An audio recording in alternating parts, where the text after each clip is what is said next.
Welcome into another bonus episode of Hockey Inside Out. Juraj Slafkovsky, back in July, he was the first overall pick for the Montreal Canadiens. Did not have the rookie year that he desired. That was shut down midway through the season. Is there any way that Slafkovsky is not in the opening day lineup for the Montreal Canadiens come October? I don't think so. I think he'll be there. I think if they were going to start him last season, they're going to start him next season. But next season, if he looks like he did at the start of this season, like not ready to play in the NHL, like the game's too fast for him, I think it would be best to send him down to Laval and give him a stretch of games in Laval. Excuse me, maybe get his confidence back and adjust more to the speed of the game. It's a little slower in the AHL, but it's a step quicker than maybe what he played before in Europe on the smaller ice too. It was a huge adjustment for the kid this year. 18 years old, coming to a new country, a smaller rink, pro hockey, everything that comes with it. And he just didn't look to me like he was ready for it. And that it would have been some time in the AHL would have been good for him. But the Canadiens thought otherwise. They thought he was best off to be around the team, be around Marty St. Louis as his coach. They were patient with him. I imagine they'll be patient with him again next season. But I'm sure he'll be on the starting lineup. I just thought if they're going to start him as an 18-year-old with no pro experience, I can't see them not starting him as a 19-year-old next season. But the progression needs to be a little more, I think, than what we saw this year. And having said that, it's easy to forget he's 19 years old. He's still a kid. Yeah. Could still be playing junior hockey. So big jump to the NHL. Next season will be even maybe more of a challenge next season because he won't have played for a long time.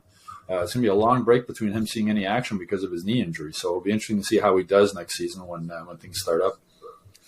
It'd be interesting to see if he feels like he's like shot out of a cannon or if it's a rough adjustment, right? And you start playing a little bit rusty. I think with a guy who's that young, you don't worry too much about rust. It's just about the learning curve, right? And he's still on that learning curve. He still has to adjust to playing NHL hockey. He never got to play a full season, so there's a lot of racetrack ahead of Juraj Slafkovsky. I know that Ken Hughes has repeatedly referred to him as a long-term project. And I believe on the day he was drafted, he was talking about like they didn't necessarily pick the guy who was going to be the best player that day.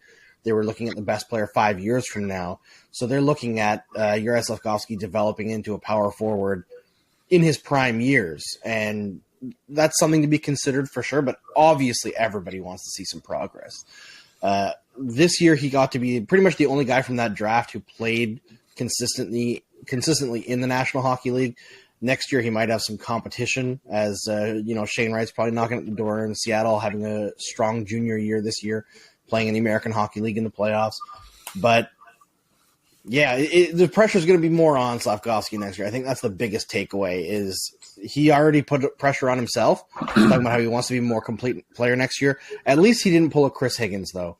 Never say you're going to score 40 goals. Never say it. Not unless you're Mike Bossy. Here's a young kid. He's going to be given the opportunity again to play at the NHL. It's entirely up to him. And, let's see how he responds. He was progressing before the injury in a very positive way. And, he was getting better. And this was a lot to ask of a kid coming into this environment in the NHL with the rink and culture, everything that goes with it. So there's an adjustment period there, and now he has the tools. He's going to be given the opportunity, and let's see if he grabs the ball and runs with it. And there's no big deal if all of a sudden he does struggle and he isn't on the same path of improvement that he had shown before his injury.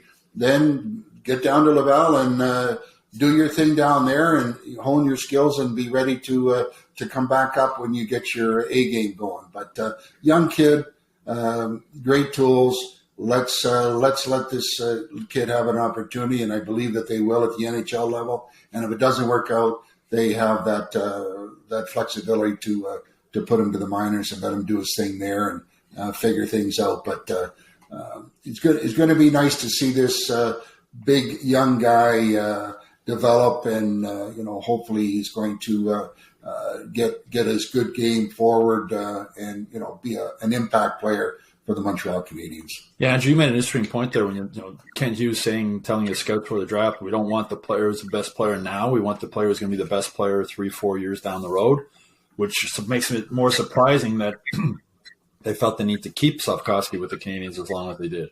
I understand them starting the season with him. He's a number 1 overall pick. Fans are excited about him. I totally understand why they would want him there opening night. Let the fans see him and let them see how he can do at the NHL level. But again, he never looked like he was really ready to play. And, Justin Barron was the same thing at training camp. He didn't look ready for the NHL. They sent him down to Laval. When he came back, he looked much more ready, more confident, more physical in his game. So it was surprising to me, and especially when it got to the World Juniors and we saw what Seattle did with Shane Wright and they sent him to the World Juniors. He was captain of Team Canada. They won the gold medal. What a great experience for him. Could have been, Slafkovsky would have played a huge role on his team at the World Championships. He would have played monster minutes. And I think that would have been good for his development, give him a little confidence boost then also. And then maybe after the World Juniors, we decide, do we bring him back? We send him to Laval. What are we going to do? But, the original question was, will he start next season with the Canadiens? Yes. But I wonder if the Canadiens will be as patient or as willing to keep him here, even if he doesn't look ready as they were this season. One thing I'd like to see, we talk about patience, and that's definitely a thing for sure, but I'd like to see them give Slafkovsky an opportunity to play a scoring role. I know that they tried for a short amount of time this year with Sean Monahan, then Monahan got injured. I think that's the best that Slav looked all season long was when he was with Sean Monahan.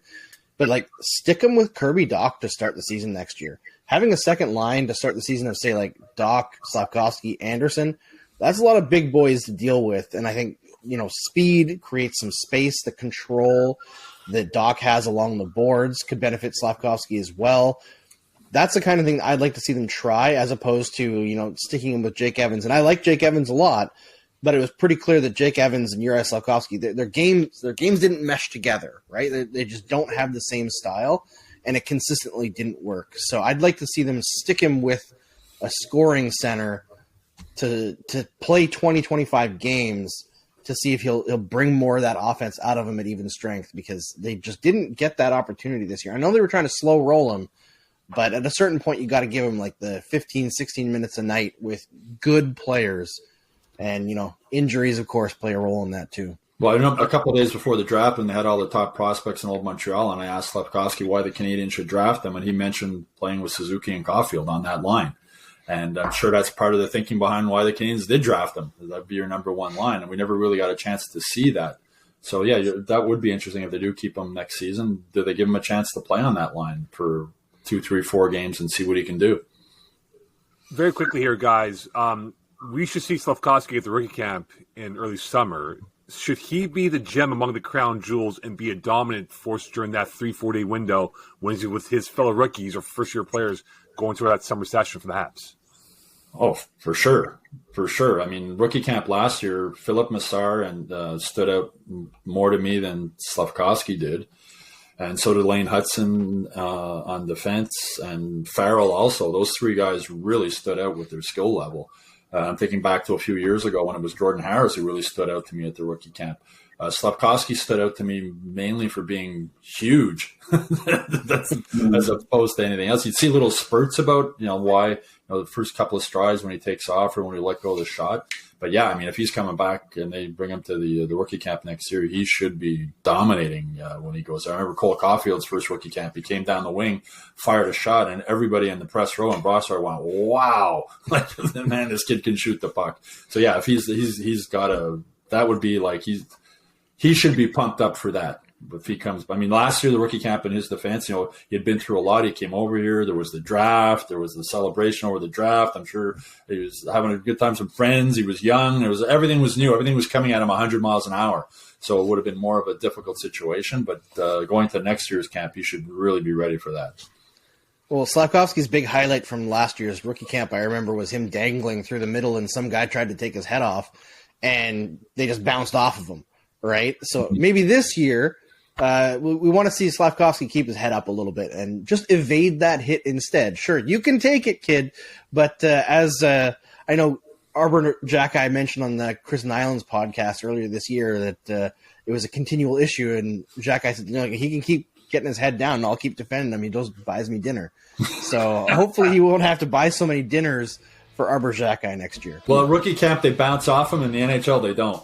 Exactly. He bounces off the vets in the pro level, that's for sure, though. Don't forget to submit your questions and comments here on Hockey Inside Out. We look forward to conversing about that in a future episode. Check out the YouTube page for Hockey Inside Out. And then for the newsletter, head on by the MontrealGazette.com/newsletters. And for full episodes and bonus content, head on by Hockey Inside Out. On behalf of Stu, Rick, and Andrew, wish you a great week. We'll speak to you soon. Bye for now.